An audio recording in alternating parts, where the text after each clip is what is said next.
Gostaria de agradecer a presença de todos e todas que estão aqui presentes. Não posso dizer que é um momento de felicidade, né? A gente, infelizmente, esse evento aqui marca o luto que vivemos na educação no estado do Paraná. E o que me traz aqui nesse momento um pouco de alegria, ou uma grande alegria, é o sentido de contar com a presença de todos que estão aqui, fortalecendo o nosso movimento, buscando contrapor e esclarecer e também debater mais o que a gente está vivenciando no momento no estado do Paraná. Eu sei que aqui tem presença de vários cursos de alunos, professores de diferentes cursos de graduação, de pós-graduação aqui da universidade, da SECAL também temos alunos dos cursos de pedagogia, né? Do Santana também tem alunos, professores, do Sagrada, quem mais? Vão me ajudando. Da rede estadual. O pessoal, professores da rede estadual, que inclusive a atividade compôs a agenda da mobilização da rede estadual hoje aqui na cidade. E comunidade em geral também, que a gente convidou, pais, mães, todos que fazem parte, né, que estão envolvidos de alguma maneira nesse contexto. É muito importante esse momento de debate e reflexão, e por isso a gente quis organizar de uma maneira que todos tivessem acesso aos debates que alguns grupos menores estão tendo e que a gente pode tornar mais público a partir desse momento aqui. Essa atividade foi organizada pelo setor de Ciências Humanas, Letras e Artes aqui da UEPG, em parceria com o Comando de Greve dos Docentes da UEPG e em parceria com o Centro Acadêmico de Pedagogia aqui da UEPG também, aos quais, representando as suas instituições, eu gostaria de agradecer muito, que tornaram possível tudo que a gente está articulando aqui hoje de uma maneira muito rápida, né? A gente definiu a semana passada e conseguir mobilizar o pessoal para estar aqui hoje foi muito significativo. Então, o tema do nosso debate, o título, né, é 29 de abril de 2015, Impactos para a Educação Paranaense. Não, pode ir, não tem problema. O 29 de abril de 2015 se tornou um marco histórico na educação paranaense, assim como o dia 30 de agosto de 1988 também marcou a trajetória dos trabalhadores da educação, deixando bem claro e demarcado que naquela época, em 88, era o governo do Álvaro Dias, do PSDB, e agora, em 2015, o governo Carlos Alberto Richa, PSDB, possui uma atitude violenta que concretiza, ao meu ver e ao nosso pensamento, do que eles pensam por educação ou o que eles pensam a respeito dos professores, dos trabalhadores da educação. Então, como eu falei em outros espaços, essa atitude tão violenta que o governador teve com o desgovernador teve com os trabalhadores da educação foi algo que marcou o processo histórico, né, do nosso estado. Então nós, enquanto profissionais dessa área, devemos também dar uma resposta que fique na história desse estado, né, na mesma altura, mas mostrando a nossa posição. Então o intuito hoje é que a gente possa ter falas específicas, debatendo alguns temas específicos que eu vou relatar e posteriormente abrir para o debate. Que a gente quer a opinião das pessoas que estejam aqui, a gente vai tentar organizar isso para que a maioria possa participar de uma maneira bem interessante e produtiva. Então eu gostaria então de apresentar e já compor a mesa, chamando a professora doutora Maria Antônia de Souza, que vai trabalhar vai falar para a gente um pouquinho a respeito das ações do desgoverno Beto Richa que levaram ao contexto atual. Quais foram os trâmites e quem são os responsáveis? Também gostaria de convidar a professora doutora Gisele Masson, que vai trabalhar com a gente. Os funcionários do Estado do Paraná não terão mais aposentadoria? As mudanças na Previdência. Também teremos aqui o professor Dr. Luiz Fernando Serri trabalhando quais são os impactos das ações do desgoverno Beto Richa para a formação dos professores na UEPG. E também o professor mestre Regis Clemente Costa, trabalhando a respeito da precarização do trabalho docente na rede estadual de ensino do Paraná no desgoverno Beto Richa. Então, gostaria de pedir já uma salva de palmas para os nossos convidados.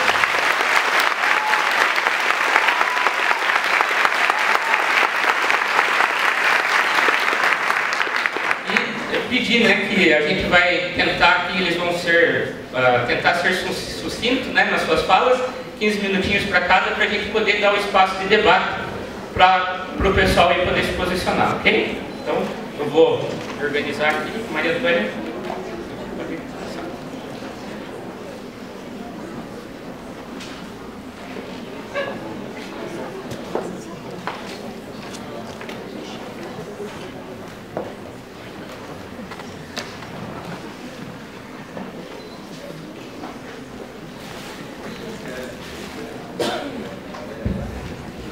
Boa noite. Boa noite. Nossa, auditório lotadérrimo. Em 20 anos é a primeira vez que eu vejo o auditório assim, tão cheio, tão bonito, do ponto de vista da possibilidade de discussão. Eu fiz alguns slides, eu tenho que olhar ali, são 5, tem 9, viu gente? Mas já adianto que são só 5 para a gente poder objetivar. O propósito, quando a gente conversou e pensou da necessidade de discutir o porquê da manutenção da greve, o que está acontecendo no estado do Paraná, é justamente colocar em evidência alguns aspectos da realidade que vocês têm visto, ora com informativos pela mídia televisiva, ora jornalística, e ora pelas manifestações de rua que têm sido feitas, pelas manifestações em praça pública, né? Então, rapidamente aqui eu quero chamar a atenção para as ações do governo do Paraná que levaram ao contexto atual. Trâmites irresponsáveis, foi o desafio que o Érico deu. Embora ele tenha chamado de desgoverno, eu estou chamando a atenção aqui que nós temos um governo autoritário, nós precisamos pensar esse conceito de governo. Então, eu coloco aqui, para depois a gente discutir, o que nós tivemos nessa conjuntura, que eu coloquei mais ou menos de 5 de fevereiro até 19 de maio, jogando para hoje, 21 de maio, né? 19 por conta da grande manifestação em Curitiba, terça-feira.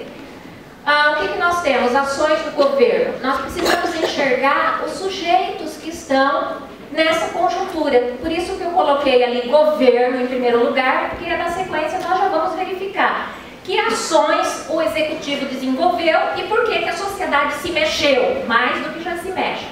Então, governo, o que é o executivo? É o governo mais as suas secretarias, todo mundo que está de bracinho dado com o governo. Então, secretário de Educação, atual secretário, secretário de Ciência e Tecnologia, da Fazenda, de Administração, Finanças, que seja, né? São todas as secretarias que andam de bracinho dado com o governador. Então, que executivo nós temos? Aí eu deixo ali do lado, o propósito aqui não é fazer assim uma reflexão conceitual, mas eu gosto muito do Ricardo, da obra do Ricardo de Oliveira, da Federal, que discute o nepotismo estrutural. A gente precisa conversar mais sobre isso, que é o nepotismo estrutural. No Paraná, no Brasil, Minas tem exemplo, Ceará tem exemplo, né? Família Gereissati, família Neves, Gereissati, Ceará, Neves, Minas Gerais, e as famílias do Paraná, que a gente conhece, uma delas, família Richa, para a gente exemplificar o nepotismo estrutural, mas depois podemos conversar sobre isso. Nós temos os sindicatos, Associação de Professores do Paraná, os sindicatos das instituições de educação superior, eu coloquei ali Sindies, porque aí a gente tem sim do EPG, o UEM, o UEL, Unioeste, Unicentro, sindicatos que estão assim do ponto de vista da produção de sínteses, né, para além da ocupação da praça, das manifestações, das atividades na universidade, estão produzindo sínteses importantes que a gente tem que ler, junto com o que a gente lê no jornal, como a entrevista hoje do Carlos Alberto Richa, Poder Executivo do Paraná. Precisamos ler aquela entrevista e ler também o que nós temos nas páginas dos sindicatos. Nós temos movimentos sociais, né? Se vocês observarem, por exemplo, o Movimento dos Trabalhadores Rurais Sem Terra está sempre acompanhando movimentos de trabalhadores, manifestações de trabalhadores. Nós temos o poder legislativo, e o poder legislativo ali, eu chamei a atenção para os deputados estaduais da coligação, que são os que a gente não pode esquecer. E ali todos os partidos, e chama a atenção no Brasil o crescimento da frente religiosa, que a gente precisa dedicar atenção a esses partidos de diversas vertentes religiosas.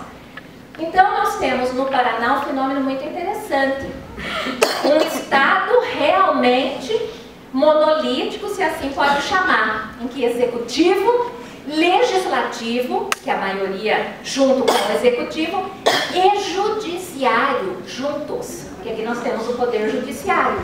Aí nós vamos ter o Tribunal de Justiça, o Ministério Público, um outro bracinho. Se a gente colocar aqui o Tribunal de Justiça, toda vez que a gente tem uma greve, direito constitucional, artigo 9, salvo engano, da Constituição da República Federativa do Brasil, direito à greve, o judiciário é chamado, né? Nós temos aqui um judiciário bem ao ladinho, executivo, legislativo e judiciário. Nós precisamos dar atenção no Paraná, porque é como que fica a divisão dos três poderes. Um poder, de certa maneira, controla o outro? Não, aqui nós temos uníssono. Esse é um fenômeno bem interessante da conjuntura atual para a gente analisar cuidadosamente. Tribunal de Contas é um órgão fiscalizador. Nós tivemos o Ministério Público de Contas ingressando com uma cautelar e depois retirando e explicando por que retirou a cautelar. Então isso diz do papel do Ministério Público, que é de conferir ali se direitos estão sendo feridos ou não. Por favor, outro. Então eu queria chamar a atenção nesse primeiro momento para os sujeitos que a gente tem no cenário. E aí a gente passa para o que desencadeou a greve. Gente, eu coloquei só alguns fatores aqui. Ali, por exemplo, primeiro, a gente não pode esquecer que o governador foi eleito com 55,67% dos votos no estado do Paraná. Hoje ele tem quase 100% de rejeição, precisamos analisar o que aconteceu. Não é quase não, em torno de 90% são as discussões informais que a gente tem. Mas foi eleito com expressividade de votos. Logo que foi eleito, então ele ingressa com um conjunto de medidas. Todo projeto de lei, aprovação de lei, né, a lei, o trâmite da lei ingressa como projeto na Assembleia Legislativa, será discutido, aprovado, sancionado pelo governador, como ele fez rapidinho com a Paraná Previdência. Então ele tem um conjunto de projetos de leis que ele manda para a Assembleia. Eu coloquei só dois ali que mexeu direto nos nossos bolsos, IPTU e IPVA. Foi a primeira iniciativa. Mas, por exemplo, eu não coloquei aqui, ele cancelou o concurso para diretor de escola. Isso os professores têm chamado a atenção a todo momento. Fechamento de turmas nas escolas, não repasse de verbas. Inclusive toda a discussão nas universidades sobre a verba de custeio. Vem, não vem, vai funcionar, não vai, a universidade vai fechar, não vai. Teve um longo debate e notas de repúdio no Brasil inteiro sobre o governo do Paraná e o sério problema vivenciado nas universidades, né? Projeto de extinguir quinquênios, atraso salarial, nós vamos receber, por exemplo, um terço de férias, acho que no final de março, salvo engano. Projeto de autonomia das universidades, aliás, até imprimi aqui para a gente relembrar o plano de metas do atual governo. O primeiro item lá do ensino superior, como é chamado, né, ensino superior, é o projeto de autonomia das universidades. Eu acho que a gente precisa ficar mais vigilante, inclusive que isso realmente é muito sério, porque lá está escrito que tem que ser debatido. Mas a coisa não aconteceu muito bem assim, né? Quer dizer, não está andando muito bem com o debate, ainda que tenha projeto, etc. Aqui que eu também trouxe, depois a gente pode conversar. Projeto de alteração da Paraná Previdência, né, que culmina com a Lei 18.469 de 2015, que ainda pode ser discutida no STF a partir de uma ação declaratória de inconstitucionalidade de lei estadual, né? Uma ADI. Não repasse de verba de custeios para as universidades, enfim, algumas iniciativas que vieram do Executivo logo que foi eleito. A sociedade civil, por favor.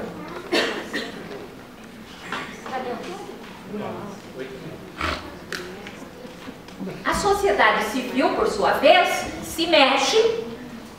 Eu entrevistei muitas lideranças de movimentos sem terra no passado e elas sempre diziam assim: o trabalhador, quando vai preso, é como se acendesse um pavio. Aí que ele fica atiçado mesmo para voltar e lutar mais forte. Então o governo entrou com aquelas medidas, a sociedade civil imediatamente reage. Aí nós vamos ter tentativa de negociação, uma primeira tentativa.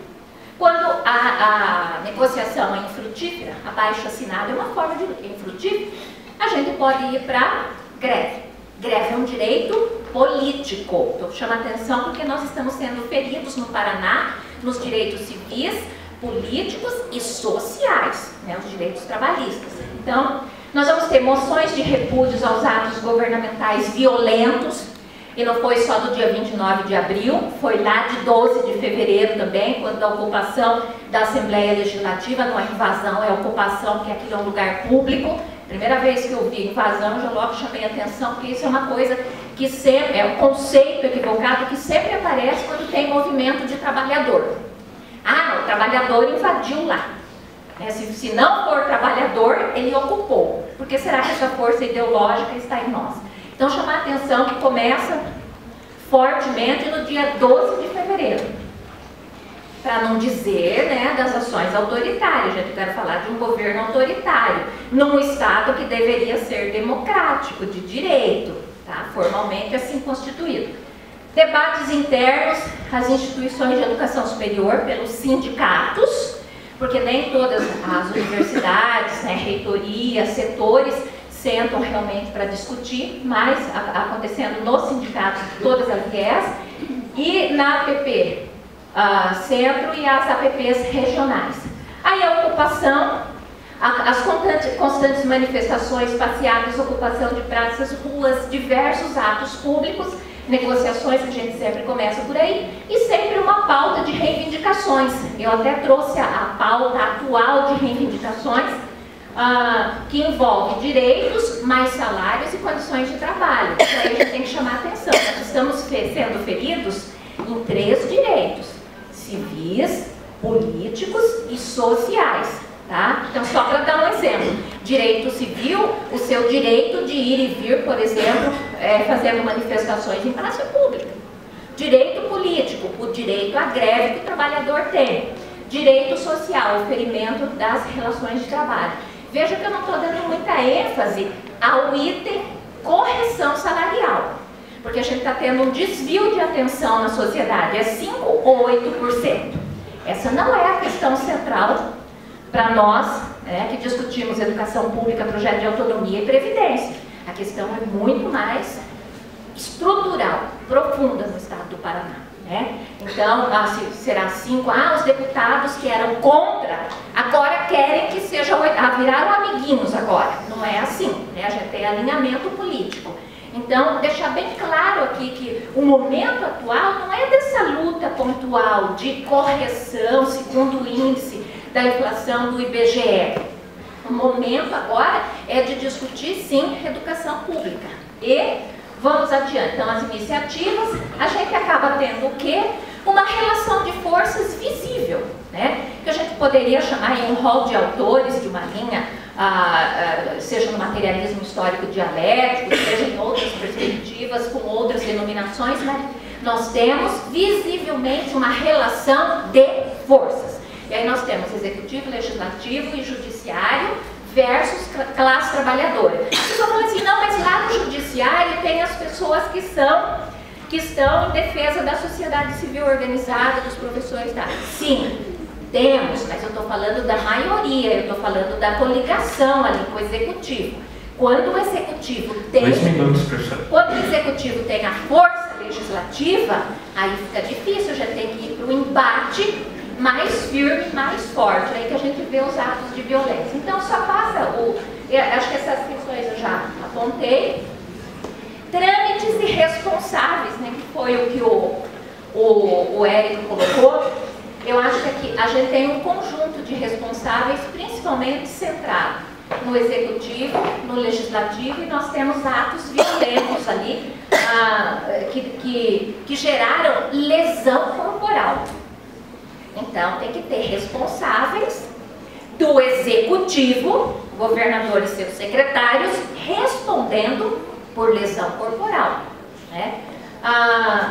E aqui é aquela ideia, né, dos três poderes. Como que a gente confia no judiciário? A gente tem que buscar outros caminhos de contestação, né? Vem uma ação, vem uma resposta, vem uma contestação e vai adiante. Então, nós temos uma história na história em curso, a força da oligarquia. Inclusive, eu diria, no imaginário e na cultura. E nós temos até anotei aqui, que é um autor que eu trabalhei bastante nos anos 80 e 90, e para a gente não alongar muito, Manuel Castells, gosto bastante dele, dos anos 80, né? No Brasil não há Estado de Direito. No Brasil há uma classe política corrupta que utiliza o Estado para os seus próprios fins. A gente tem que prestar bem atenção nessa frase, que dá o fundo oligárquico. Por que a gente tem, historicamente, desde 1835 adiante, determinadas famílias ocupando o poder central político e depois da Constituição da República ocupando o Legislativo, o Executivo e o Judiciário. Vejam como foi difícil, pelo menos a sabatina, para Fachin ingressar agora no STF. Não é por acaso, né? Porque ele foi um dos organizadores na UFPR do curso de Direito para beneficiários da Reforma Agrária, que recém começou, então nós temos que juntar. E para ir finalizando, no meu minuto final, eu gostaria só de chamar a atenção, esse é o nosso legislativo conservador declarado, personalidades conhecidas, né? Por favor. Essa imagem a gente não pode. Por favor, E aqui, ali o legislativo conservador, aqui o executivo, aquilo que eu dizia, né? As raízes do Brasil, aí secretário de Segurança, o antigo secretário de Educação, Mauro Costa, né, que está ali, cai, não cai, e nós temos o secretário de Ciência e Tecnologia, que tem sido chamado, né, para dialogar com as universidades, ainda mais sendo professor aqui da instituição. Quem muda o Brasil é você. A perspectiva individualista da classe oligárquica, vários interesses dele. Quem muda o Brasil somos nós. Na perspectiva individualista, quem muda o Brasil é você. Noutra perspectiva, quem muda o Brasil somos nós. Então a gente tem que prestar atenção nesses slogans também que nos captam em momento de eleições. Quando o governo não está com aceitabilidade, já dizia Maquiavel, para ele se manter no poder, ele usa a força militar. É o que a gente tem vivenciado. E aí vou concluindo dizendo, por favor, o último. Eu quero terminar com uma questão. Então, eu disse, a nossa luta é a manutenção da greve não é meramente por um índice, é por outras questões. Tem projeto de autonomia, tem a lei que ainda será analisada do ponto de vista da sua inconstitucionalidade. E quero deixar atenção, a nossa defesa é pela educação pública. E fui fazer uma pesquisa recente, são dados de 2012, publicado em 2014 pelo Ministério da Educação. Nós temos no Brasil, com esses dados de 2014, 2.416 instituições de educação superior. Vejam ali, 2.112 são privadas. Nesse conjunto, nós temos 2.044 que são faculdades. Não chega a ser nem centro universitário, que dirá universidade, que tem que ter núcleo de pesquisa, grupo de pesquisa, produção acadêmico-científica. Nós temos um conjunto de pesquisas sobre educação, por isso é inadmissível, inclusive, o documento Pátria Educadora, que, como diz Luiz Carlos Freitas, está de costas para as pesquisas educacionais no Brasil, que são feitas especialmente nas universidades, mais especialmente ainda nas universidades públicas. Então, o que está em questão é sim a educação pública, porque a maioria de nós no Brasil está estudando instituição de educação superior particular. Então, gostaria de deixar esse último ponto, que é a educação pública em pauta, especialmente na educação superior. Agradeço, espero que a gente tenha um debate forte. No entanto, o que tem acontecido no Estado Estado do Paraná não é uma garantia de equilíbrio financeiro e atuarial da Paraná Previdência. Trata-se de uma manobra política do governo para ou conseguir certidão positiva junto ao Ministério da Previdência, né? Jogando, isso já aconteceu, né, em 2013, que ele tirou um grupo, né, do fundo de Previdência e colocou no fundo financeiro, e agora ele está jogando de volta pessoas do fundo financeiro para o fundo de Previdência. Vamos tentar entender isso. O fundo de Previdência é um fundo superavitário. Por que ele é superavitário? Porque a gente tem lá 8 bilhões. Ele se mantém esse fundo, né? Nós contribuímos, nós servidores públicos, contribuímos com 11% do nosso salário. E o governo deve contribuir, tem a sua cota parte também de 11%. A gente pode achar que o fundo de Previdência ele está superavitário, tem um montante bastante significativo lá. No entanto, esse valor poderia ser muito maior. Há cálculos que indicam que ele poderia estar em torno de 20 milhões. Bilhões. Por que ele não está nesse patamar? Porque governos anteriores deixaram de repassar a sua cota parte prevista em lei. Ou passaram abaixo do percentual devido, ou pararam de repassar num determinado tempo. Isso, né? Então há uma dívida sim do Estado que está parcelada, né? E que a gente tem que acompanhar se ela está realmente sendo repassada, de modo que a gente possa receber aquilo que está previsto em lei por parte do governo. O fundo de Previdência, hoje tem em torno de 8 bilhões. Já não tem mais, né? Já vou explicar por quê daqui a pouco. O fundo financeiro, o governo, ele não é superavitário. O governo tem que colocar mensalmente, tinha que colocar, em torno de 350 milhões. Tá? Vejam, gente, com a proposta do governo no início do ano, que nós entramos em greve lá em fevereiro, ele tinha a pretensão de fundir esses dois fundos.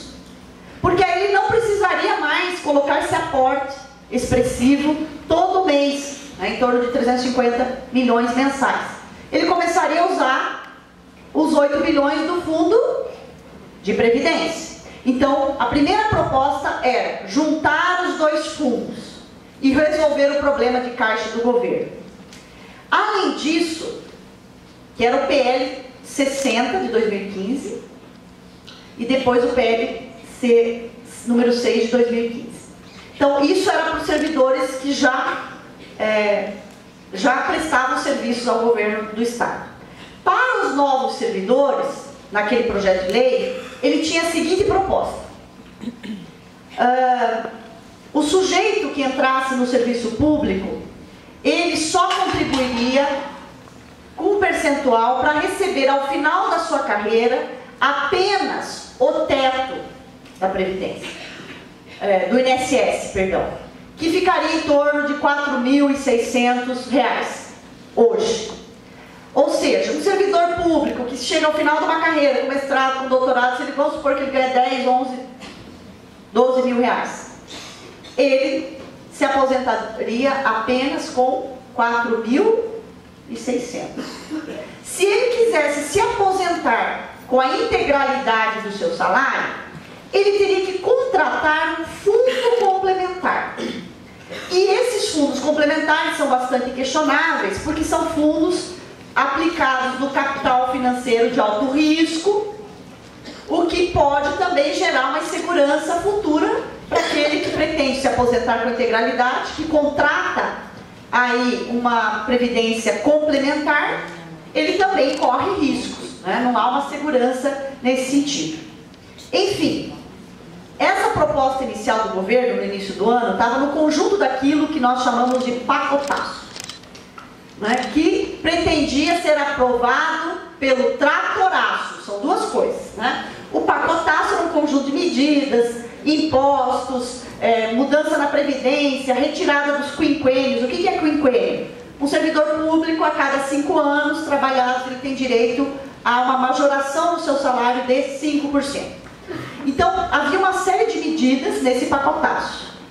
E ele queria aprovar de maneira atropelada, né? Como? Transformando a Assembleia Legislativa numa comissão geral. Por quê? Porque eu estava em início de mandato e as comissões da Assembleia ainda não estavam formadas.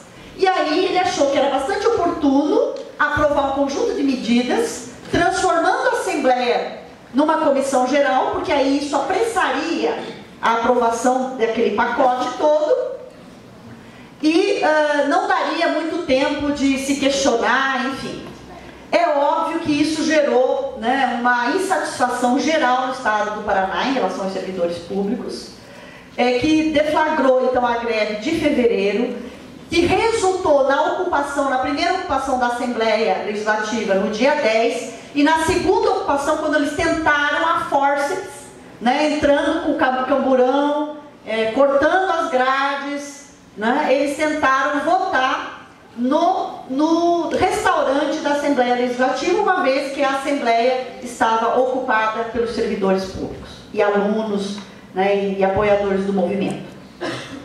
Acontece que aí nesse dia também houve a segunda ocupação e eles ficaram cercados, né, no restaurante, e aí retiraram, né, esse conjunto, desse pacotaço, e se comprometeram a dialogar e conversar, né, e chegaram a um acordo em relação àquilo que estava sendo proposto. Então vejam, gente, a importância do movimento e da luta dos servidores públicos.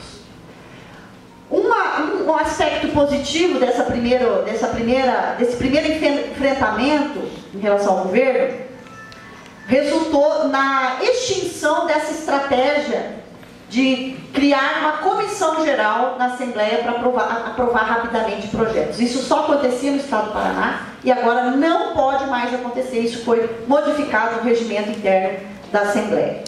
Então ele retirou também a proposta da Previdência e ele firmou um acordo assinado com o líder do governo, assinado com o secretário de Ciência e Tecnologia, assinado com os outros secretários, de que não proporia nenhum projeto que mexesse com a previdência social dos servidores públicos sem uma ampla discussão. O que nós fizemos? Retornamos, né, às atividades. Saímos da greve, ficamos em estado de greve. Aí tinha também a questão da autonomia universitária, que era muito mais uma proposta de descentralização e de uma autonomia mais financeira do que universitária de fato, né? Naquele contexto isso também foi retirado. Bom, esse acordo fez com que nós voltássemos a trabalhar.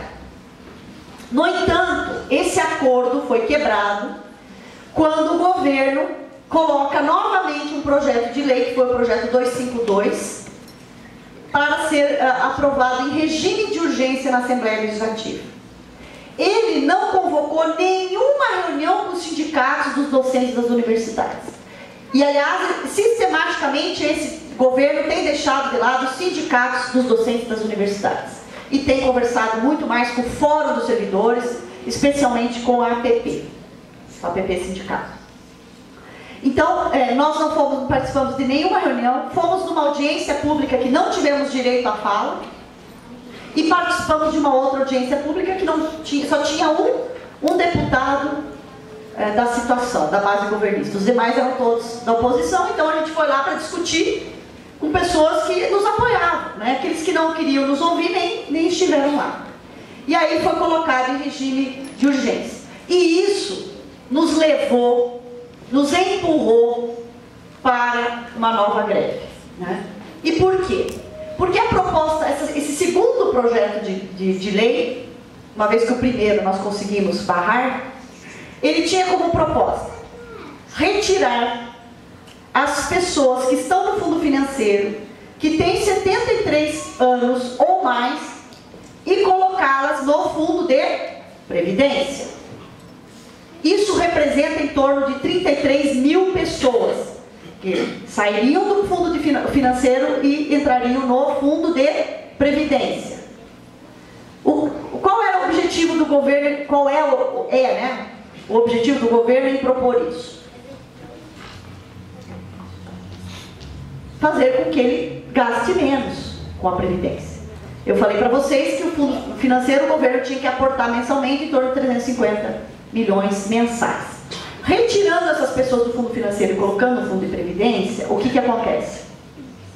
Ele deixa de ter que aportar esse montante e ele passa a colocar em torno de 130 e poucos milhões, 120 e poucos milhões.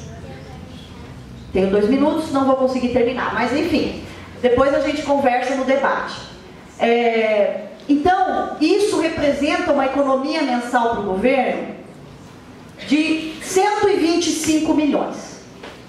Quando ele tira essas pessoas do fundo financeiro e coloca no fundo de previdência. Porque aí ele começa a usar o dinheiro dos servidores. O dinheiro do fundo de previdência, que são aqueles 8 bilhões. Detalhe, gente. A lei, porque a lei foi aprovada dia 29 de abril. Mesmo a gente em greve, mesmo levando bomba, spray de pimenta, bala de borracha. Ele aprovou no dia 29 de abril essa lei, sancionou no dia 30 e, pasmem, a lei é retroativa a 1º de janeiro. Tem uma série de problemas de inconstitucionalidade da lei, mas esse é um aspecto que chama muita atenção. Veja, o Ministério Público de Contas elaborou um parecer de 51 páginas mostrando a ilegitimidade, a inconstitucionalidade da lei e a ilegalidade da lei. O Ministério de Previdência Social também emitiu uma nota técnica falando da inconstitucionalidade da lei. O Ministério Público de Contas tentou entrar com uma medida cautelar para que o governo não começasse a fazer valer essa lei retroativa a 1º de janeiro. O que o Tribunal de Contas fez? Arquivou essa medida cautelar. Arquivou e disse que não era da sua competência. Por quê? Porque houve um acordo, isso está na Gazeta do Povo, gente. Houve um acordo entre Tribunal de Contas, Assembleia Legislativa, Poder Judiciário, para que a lei fosse retroativa. E por que o Tribunal de Contas arquivou esse pedido de medida cautelar para que a lei não passasse a se tornar vigente antes de uma análise da sua inconstitucionalidade? Porque o governo precisava desses 500 milhões, né, para resolver os seus furos, né? Agora a gente está procurando qual é o ralo para onde todo o dinheiro do Paraná está indo, porque é um estado que tem aumentado a sua arrecadação, é um estado que economicamente é bem desenvolvido, né? E como é que o governo se perdeu tanto nas suas contas? Então veja, o fato do Tribunal de Contas arquivar isso, essa medida cautelar, esse pedido de medida cautelar, autorizou o governo a já retirar, ele já sacou, gente, 500 milhões do fundo de previdência. Por quê? Porque ele tinha colocado esse dinheiro no fundo financeiro para aquelas pessoas de 73 anos a mais. Como ele jogou essas pessoas para o fundo financeiro, ele disse, bom, eu já paguei essas pessoas e não devia ter pago, porque a lei é retroativa a 1º de janeiro. Então ele foi lá e sacou 500 milhões. Veja, nós estamos entrando com uma ação direta de inconstitucionalidade. No entanto, uma ação para ser julgada, desculpe, estou ultrapassando um pouco o tempo, só vou tentar fechar. Uma ação de inconstitucionalidade, ela demora para ser julgada. Por isso a importância da medida cautelar que o Ministério Público de Contas tentou fazer acontecer, né?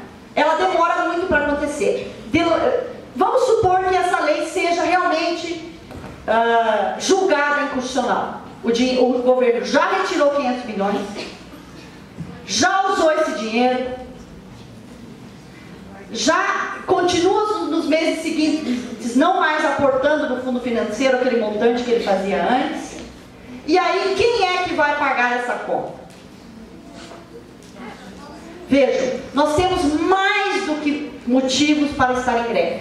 A pauta da Previdência é apenas um dos motivos. Espero que a gente, nesse momento, tenha o entendimento da sociedade, porque o governo agora, estrategicamente, está tentando usar a sociedade contra os servidores públicos no sentido de dizer que a nossa luta não é legítima. Obrigada, desculpe o tempo. Boa noite a todos e a todas. Eu queria fazer uma contribuição para esse debate do ponto de vista das consequências do governo ou do desgoverno, né? Eu gostei da ambiguidade do termo atual. Eu fiz questão de colocar o partido. Eu acho que nós temos sim que partidarizar, nós temos sim que politizar as discussões. Eu tenho assim uma ojeriza quando as pessoas dizem que o meu partido é o Paraná, meu partido é o Brasil. Ora, isso aí é a identidade de nós todos. A pergunta é: como você acha que as suas ideias vão ter uma contribuição efetiva para o Paraná ou para o Brasil? Então você não precisa ter um partido político, mas você tem que ter lado. E quando você tem lado, esse lado se expressa num partido político, né, e se expressa contra outros partidos políticos. Então acho que é bom a gente marcar muito bem que todo esse desastre artificial, que a gente tem desastres naturais, né? O Nepal está vivendo um terremoto, o outro está vivendo uma enchente, nós estamos vivendo um desastre artificial, um desastre político, que é um governo do Estado absolutamente despreparado ou preparado demais para fazer maldades, né? Que vem gerando aí um conjunto de tragédias políticas, sociais e humanas no nosso Estado, infelizmente.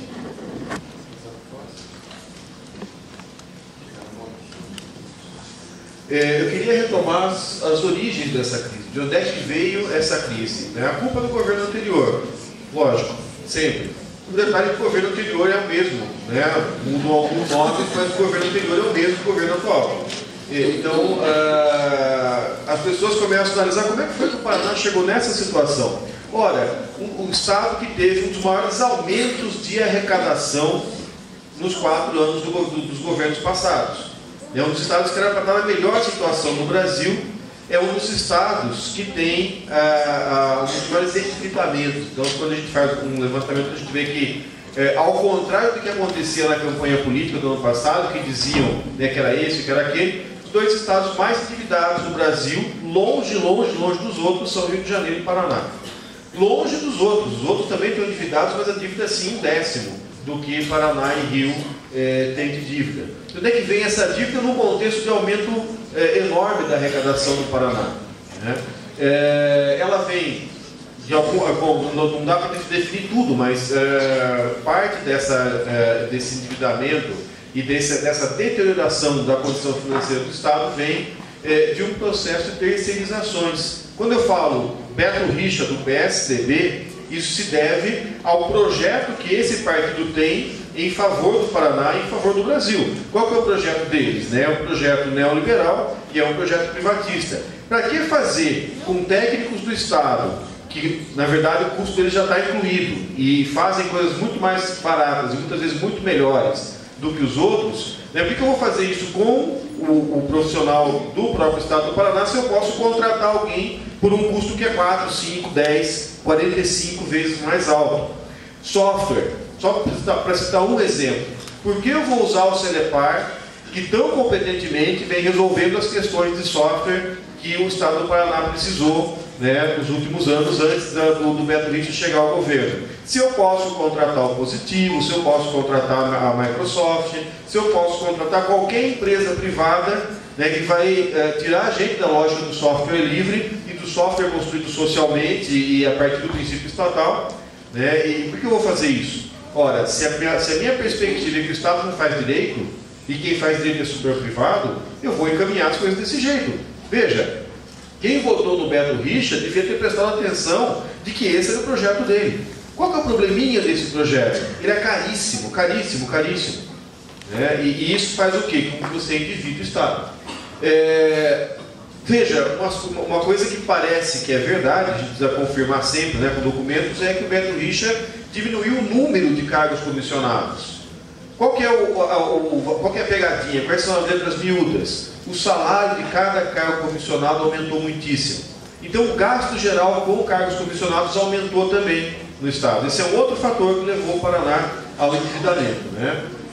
E aquilo que a professora Gisele já apontou, que foi a retirada daqueles 62 mil funcionários do fundo previdenciário de volta para o fundo financeiro, para poder obter condição de fazer empréstimos, né, para os seus projetos. Então isso significou o quê? Eu passo a ter gente cuja aposentadoria tem que ser paga imediatamente pelo Estado, né, e passo a ter um acordo pelo qual aquelas contribuições que o Estado deixou de fazer, então a gente tem que botar o sino, né, no pescoço de todos os gatos, as contribuições que o governo Requião deixou de fazer para o Paraná Previdência, que era uma obrigação dele, e ele não fez, aquilo teve que ser parcelado, né, para esse acordo. Então isso fez o quê? Aumentou muito os gastos do Estado, em vez da gente trabalhar no fundo financeiro que se autocapitaliza, os impostos estão pagando mais aposentadorias hoje. Resultado, aumento, né, dos gastos. E má gestão em geral. Então são aquelas cenas, cachorro, né, da polícia sem ração.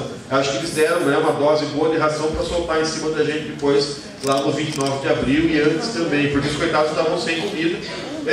Polícia sem gasolina.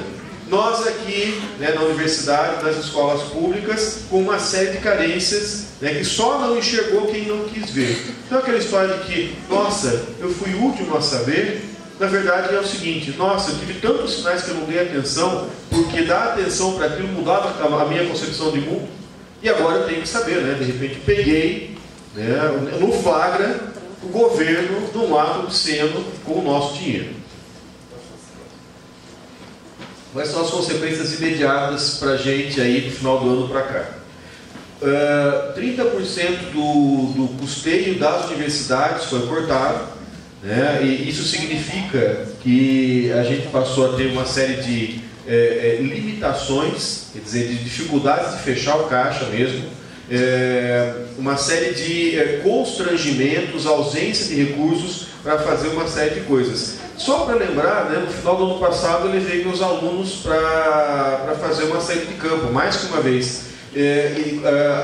Algum tempo atrás a gente levava a gente marcava e pronto, ia. Agora dessa vez não teve como. Nós tivemos que fazer a vaquinha entre os alunos e contratar um ônibus particular para poder fazer. Esse é um pequeno elemento, mas para quem tinha atenção poderia ver, né, como que essas coisas estavam ficando cada vez mais claras, cada vez mais visíveis. O pacotaço 1, né, de novembro, que foi aumento do nosso PVA, aumento de vários itens do ICMS, foram jogados, né, em cima da população, a retomada de contribuições dos aposentados, e assim, o Beto Richa estava muito tranquilo, porque nele não gruda nada, enquanto no governo federal gruda tudo. Então as pessoas falavam assim, nossa, piorou muito, né, subiu o preço, subiu a gasolina, subiu o mercado aqui, desgraçado da Dilma. Né, sem perceber que boa parte, tudo bem, vocês querem xingar a Dilma, fiquem à vontade, eu também posso xingar, mas a questão é que a maior parte daquele aumento vinha dos aumentos de impostos estaduais. Quer dizer, ser sortudo e ser blindado, isso, ser teflon, né, você joga e gruda no sujeito. Era isso que acontecia com o Beto Richa até o ano passado, e ele continuou contando com o fato de que ele, que jogar essas coisas nele, não iam grudar. Parece que bateram panela, estragou o teflon e agora está grudando nele.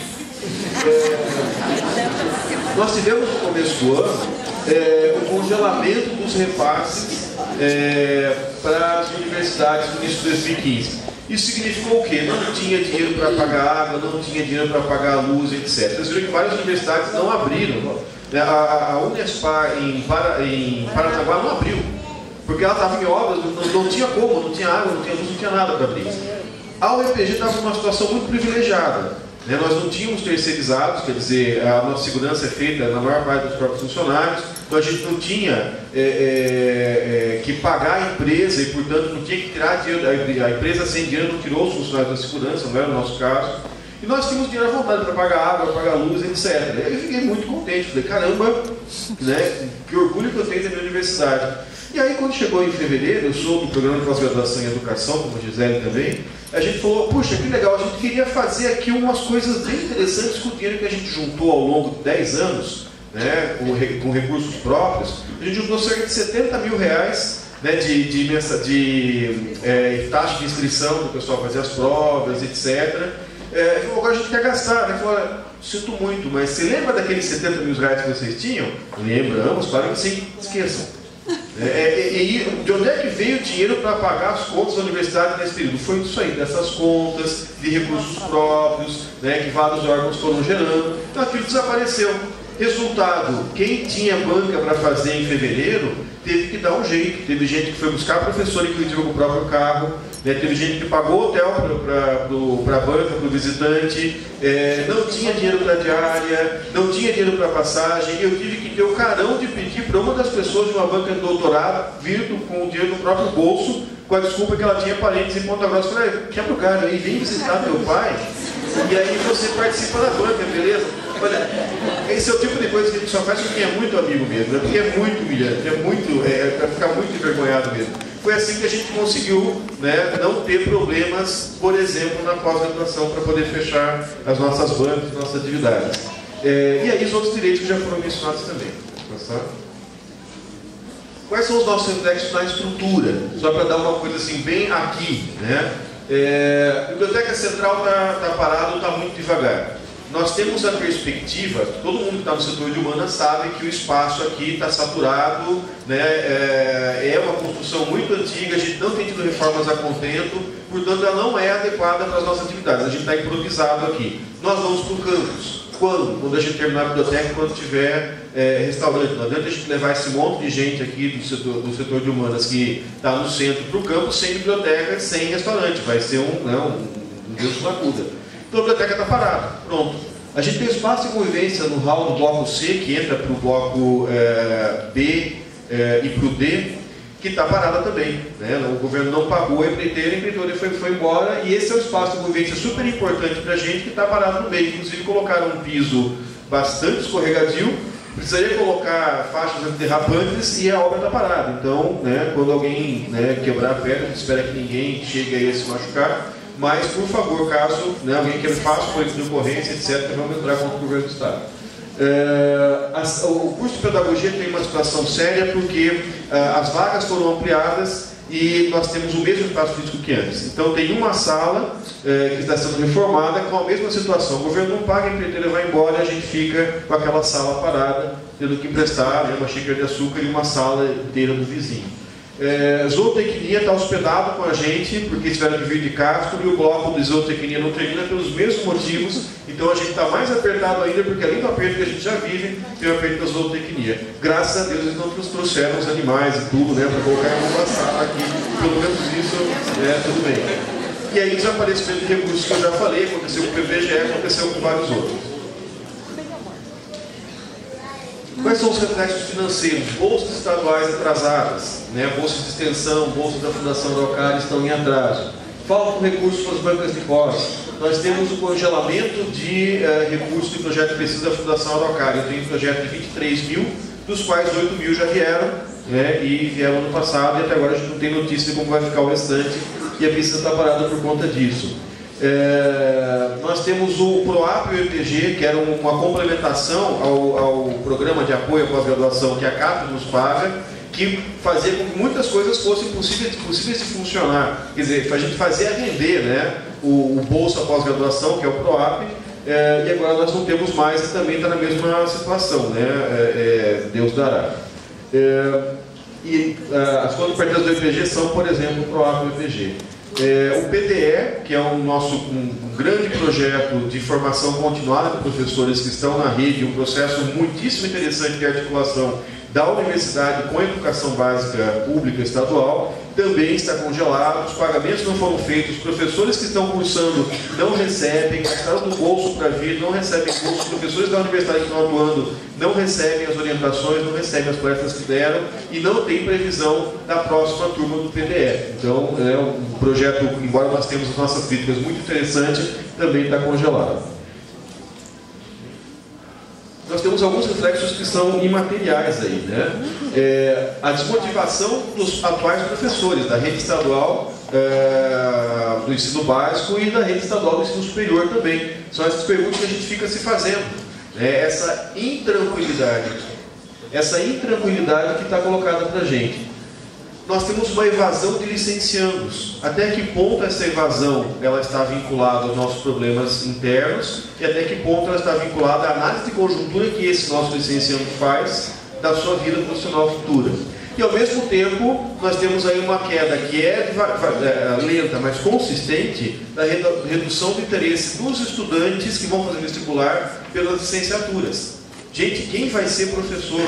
Nós temos cursos que já estão em situação calamitosa, não existe professor de várias disciplinas. E muita gente que está terminando o curso também não pretende atuar como professor diante dessa situação toda. Então, acho que nos cabe, passar para o último, eu quero concluir, né, quais são as nossas perspectivas. Eu acho que as nossas perspectivas estão aí, né? Esperança, mas essa esperança que não espera e que vai para a ação, que é isso que a gente está tentando fazer aqui, contribuir, que a gente, né, colabore com todas as atividades possíveis das greves que estão acontecendo, e a gente pede para que todo mundo que está aqui engrosse cada vez mais esse caldo da ação, né, para que a esperança seja uma esperança que se move. Muito obrigado. Estar aqui fazendo essa conversa, esse bate-papo, essa discussão, e também construindo conhecimento num momento tão importante para a história do Paraná e também para a história do Brasil. Mas antes mesmo de dizer mais qualquer coisa, eu peço que o pessoal que vai ajudar nesse momento traga algumas palavras ditas pelo nosso excelentíssimo senhor governador.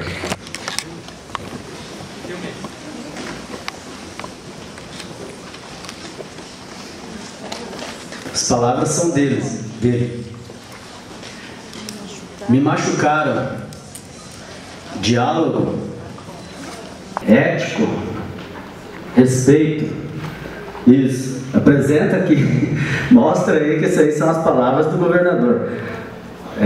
O homem do diálogo, o homem do respeito, o homem muito sensível, porque foi ferido na alma no dia 29, e um homem ético, muito por sinal.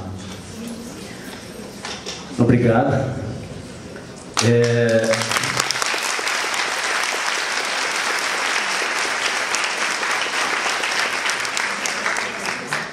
Bom, para dar continuidade, deixa eu ficar em pé aqui. Gostaria também de registrar, em sintonia com os colegas da educação básica, nós sabemos o que nós enfrentamos no dia a dia das escolas superlotadas, sem estrutura, sem condições, e além de tudo isso que a gente enfrenta no dia a dia, ainda enfrentar o que nós enfrentamos a partir, né, de fevereiro de 2015. As bombas faz tempo que estão caindo na nossa cabeça, faz muito tempo. Só que são bombas que não causam efeitos aparentes, não irritam os olhos, não dá dor na barriga, não dá dor na cabeça, não machuca fisicamente, mas as bombas faz tempo que estão caindo por aí.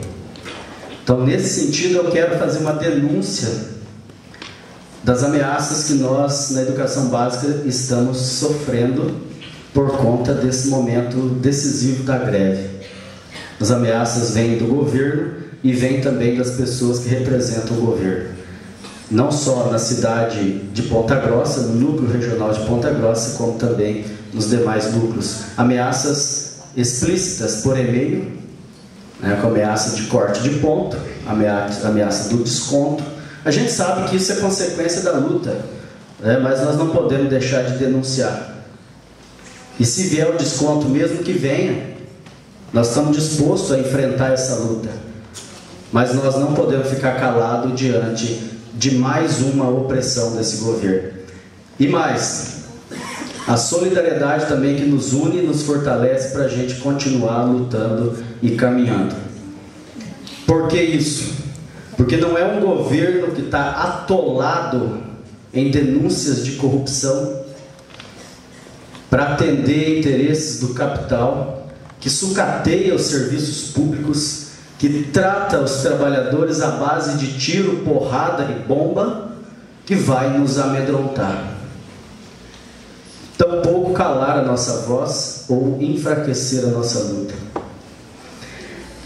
E em se tratando da educação básica, que é o que foi pedido, né, para a nossa conversa, nas palavras também do nosso governador, ele diz, toda vez que dá uma entrevista, muito bem orientado por sua equipe de marketing, que por sinal hoje de manhã lá no Parque Ambiental, num debate com o pessoal do jornalismo, foi revelado os números. O governo vai gastar 107 milhões com as equipes de marketing, propaganda, publicidade, 107 milhões em um ano. Essas equipes orientam muito bem o que sai da boca dele. E o que tem saído ultimamente é assim: vocês receberam 60% de aumento. Nunca na história do Paraná teve tanto aumento. Vocês receberam 75% de aumento na hora atividade.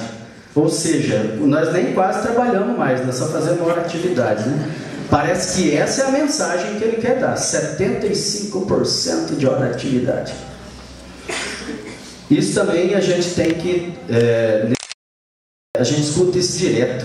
E a população às vezes compra um discurso falso, um discurso mentiroso, um discurso equivocado, um discurso que não contribui para a educação básica, tampouco para a educação superior. Como o professor muito bem disse aqui, se fosse tão bom assim, 60% de aumento, vamos ser professor, né? Para que ser médico? Vamos fazer vestibular para licenciatura. Imagina, né? 60% de aumento. Muito bem. Esse então é um primeiro ponto, né, para a gente conversar. Ali estão então os números dos 60% de aumento. Hoje, se você entrar no estado do Paraná concursado, você entra recebendo R$ 1.236,62. Veja bem, isso aqui é depois de 60% de aumento. Tá? Esse aqui não é sem os 60% ainda não. Aqui já está incluído.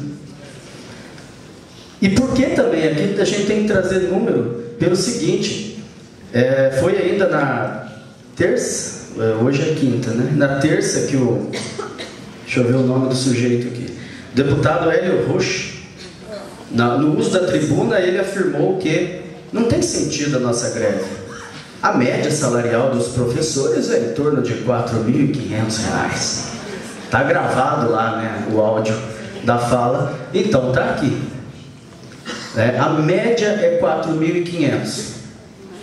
Qual que é essa média? Não sei que cálculo que eles usam para achar a média, porque essa é a realidade. Aqui embaixo, eu retirei do edital do PSS, que está aberto, que é uma forma também de ameaça que surgiu, né, para dizer que vai contratar professor para fazer bico e não sei o que. É mais um blefe, mas que foi concretizado. O edital está lançado, né? Então aqui ele não apresenta o valor fechado, ele apresenta o valor da hora-aula. Então, se você tem curso superior, a hora-aula é R$ 13,74, e aí vem os outros números ali. Certo. Para a gente, então, entender bem, né, o contexto que a educação básica vive, a gente tem que fazer alguns comparativos. Por exemplo, mesmo que a média que o Hélio Roche afirma ser 4.500, o nosso salário ainda estaria empatado tecnicamente com o auxílio moradia dos juízes. Tecnicamente empatado. Um vexame, uma vergonha. Por mais que nós desprezamos e condenamos esse maldito auxílio moradia, né? Nós não queremos isso para nós, não. Porque isso aí é totalmente desprezível do ponto de vista de uma sociedade que tem um salário mínimo de R$ 800.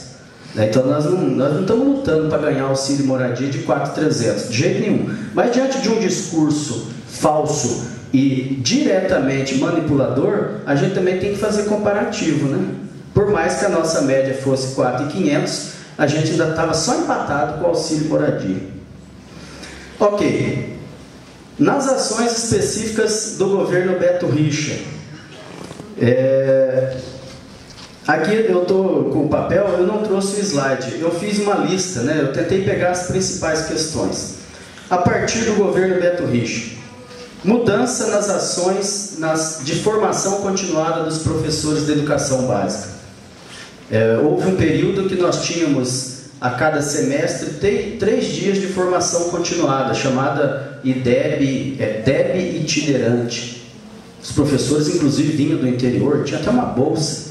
O pessoal ficava feliz, né? Além da formação, ganhava uma bolsa para ajudar na despesa, tinha um dinheirinho para comer, né? Não tinha que tirar do próprio bolso, deslocamento, etc. e tal. Isso acabou.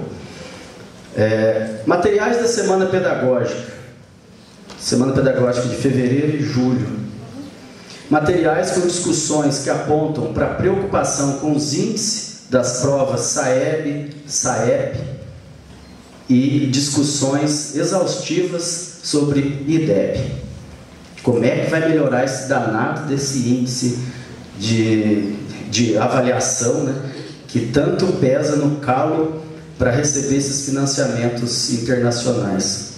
Então a gente percebe nitidamente uma educação permeada por uma lógica do capital e direcionada também a uma formação precarizada do nosso estudante, assim como a condição de trabalho precária do professor que lá está. Outro ponto que foi muito presente também nas ações do Beto Rich no primeiro mandato: mudança arbitrária na matriz curricular.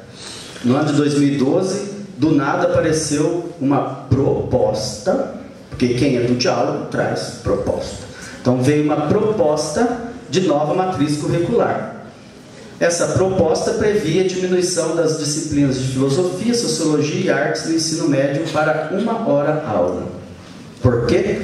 Porque tinha que aumentar a matemática e língua portuguesa para atender índice do IDEB. Né? Que na nossa leitura é outra coisa. Na nossa leitura é que o trabalhador precarizado na sociedade precisa saber fazer continha, conversar e escrever. Né? Então é um outro foco. Não é só IDEB, né? É muito mais profundo que isso. Mas foi feita uma proposta. E a proposta foi rejeitada. Foi rejeitada. Algumas disciplinas conseguiram se mobilizar um pouco mais no ensino médio, a gente reverteu, filosofia, sociologia e artes não teve alteração, porém no ensino fundamental a proposta dele foi goela abaixo e passou. Então diminuiu história, geografia e educação física. Veja, história, geografia, educação física. Para que, né, nosso estudante saber história? Para que? Geografia. Não precisa. Isso aconteceu. Ok, mais um. Convênio com o Instituto Walmart, com o chamado Escola Social do Varejo. Para quê? Para oferecer cursos de formação para os jovens das escolas públicas. É cruel a forma que é proposto. Está muito explícito. Capacitar o nosso jovem para o mercado de trabalho. Não dá nem um pedacinho de esperança assim, capacitar o nosso jovem para a universidade, mas se ele quiser, ele pode arrumar um emprego depois. Não, não é. É explícito. Capacitar para o mercado de trabalho. Capacitar um jovem de 16 anos. Na hora que a lei permitiu, vamos capacitá-lo. Quem que ia oferecer isso? O Walmart, por meio desse projeto chamado Escola Social do Varejo. Isso foi implementado em Curitiba. Eu não tenho informação agora para dizer se continua ou não, mas foi implementado em 2012. Vamos lá. Parceria também com o Sistema S, SESI, SESC, SENAI, SENAC e com a FIEP. Tá. Inclusive, com o SESC foi feita a terceirização das salas de apoio. É um serviço que o próprio Estado assumia, e isso foi terceirizado em 2014. Os professores contratados pelo SESC prestavam serviço dentro das escolas. Então essa terceirização já estava completa. Raélia, agora, puxa vida, não sei se eu coloquei, volta para mim um slide, volta mais um, acho que eu esqueci. Tá, não, desculpa, foi falha. Eu trouxe um quadro aqui, mas eu vou falar rapidamente os números por questão do tempo. Então, por exemplo, precarização, contratação de professores por meio de concurso público. Detalhe, foi feito um concurso público com duração de quase 1 ano e meio para concluir todo o processo. Mais demorado que gestação de elefante. Começou em maio de 2013 e acabou lá em agosto ou setembro de 2014. Todo o processo, até ser o resultado final. Isso complicadíssimo, né? E aí, vejam os dados. Então, professores de filosofia, que é a área que eu atuo, então são os dados que eu tenho aqui. O Estado tem uma necessidade de 2.230 professores, em média, para cargo de 20 horas. Em 2014, em novembro, o Estado tinha 587 professores concursados de filosofia. Com o concurso novo, foram aprovados 300 e poucos professores em todo o Estado. Então, hoje está em média de 800 professores, mas mesmo assim nós temos um déficit de bem mais de 1.500 professores, em média. Isso a gente entende também como uma grande precarização. Estou falando de filosofia, mas tem outras disciplinas que passam a mesma situação. O PDF foi bem citado aqui já, não vou me alongar, mas também aconteceram mudanças, né, na forma de executar o PDE, de trazer os professores para fazer o PDE, liberação, dificultou muita coisa. Atrasos, né, no início das aulas, o não repasse das bolsas, porque o PDE, o pessoal vem do interior, das cidades próximas, né, então precisa de uma bolsa para alimentação, deslocamento, etc. Isso também foi bem complicado. Bom, em 2014 teve uma greve, e são vários itens da pauta da greve. Ironicamente, essa greve acaba no dia 29 de abril, do ano passado. E ali já estava posto, né, um esgotamento da educação básica com a forma que o governo Beto Richa tratava a educação básica, assim como a educação superior, né, mas o assunto específico aqui é esse. E ali vários itens da pauta entraram na negociação, a greve termina e o governo descumpre os itens que estavam no acordo. Por exemplo, um item, PSS, existiu uma conversa de reconhecimento de títulos dos PSS na ocasião de assumir as aulas. Isso foi tudo por água abaixo. O SAS, né, tão polêmico, também abandonado. Bom, já estou terminando. Em novembro de 2014, também já foi dito, mas só para frisar, novembro de 2014, ele, olha o detalhe, após lançar o edital para consulta ou eleição de diretores, ele simplesmente cancela a eleição. Isso teve um problema, porque os professores estavam na Alep naquele dia que foi cancelado, foi votado pelos deputados, e inclusive os professores foram agredidos lá dentro pelos seguranças, jogados lá para fora, chutados, que nem chuta uma bola, e enfim... Isso em 2014. Ali já era um sinal que vinha mais bomba pela frente, né? E ele simplesmente cancelou a eleição, prorrogando por um ano o mandato. Final do ano, ele chama os concursados, todo mundo feliz da vida, foi lá, assumiu o seu cargo, o seu padrão, etc. Assumiu a escola e todo mundo fez a tal da distribuição de aulas. Foi para as férias, bem sossegado. Final de janeiro, a notícia: cancela a distribuição de aula, redistribui com novo porte, junção de turma, fechamento de turma, um caos total. PSS praticamente sem aulas, porque fechou, tinha turma que era 50, 56 alunos, então isso dificultou muito. Os PSS, inclusive, não receberam seu salário na data, foram receber lá em janeiro. O terço de férias que foi citado aqui. Bom, o pacotaço, o tratoraço já foi abordado. No nosso caso específico da educação básica, no tratoraço e o pacotaço incluíam o fim do nosso plano de carreira. Simplesmente isso, o fim. Quem subiu, subiu, quem não subiu, não subia mais. Todos iam ser remunerados pelo piso nacional, não existia mais plano de carreira. Detalhe, todos os aumentos, isso estava lá na lei, todos os aumentos condicionados ao recurso que o Estado supostamente teria para bancar esse aumento. Terminando mesmo, e aí o ataque à Previdência, que também já foi abordado, e o massacre do dia 29 de abril. Então, isso aqui são situações da nossa... Um pouco, né? Obviamente tem outros assuntos aqui que a gente poderia conversar, mas, de forma geral, são esses pontos. E eu quero encerrar apresentando esperança, né? Não vemos aqui falar só de desgraça, porque já chega tanta bomba que nós tomamos na cabeça. Pelo seguinte, essa luta ela tem que ser reconhecida e continuada. Então a partir também das discussões, né, eu elenquei alguns pontos aqui para nos dar esperança de luta. Primeiro, compreensão do processo histórico da luta dos trabalhadores. Isso é urgente, nós temos que compreender, ou nós caminhamos para um caos completo. E essa luta dos trabalhadores, não só do serviço público, os trabalhadores de modo geral. Conhecimento das ações e políticas do Estado neoliberal. Nós temos que entender isso. Se a gente não entende, nós temos que ir atrás, seja aqui na universidade ou seja no nosso local de trabalho. Fortalecimento do movimento sindical comprometido efetivamente com a luta dos trabalhadores. Unificar as lutas perante os ataques do Estado, somados, né, também aos ataques a trabalhadores por todo o país e pelo mundo.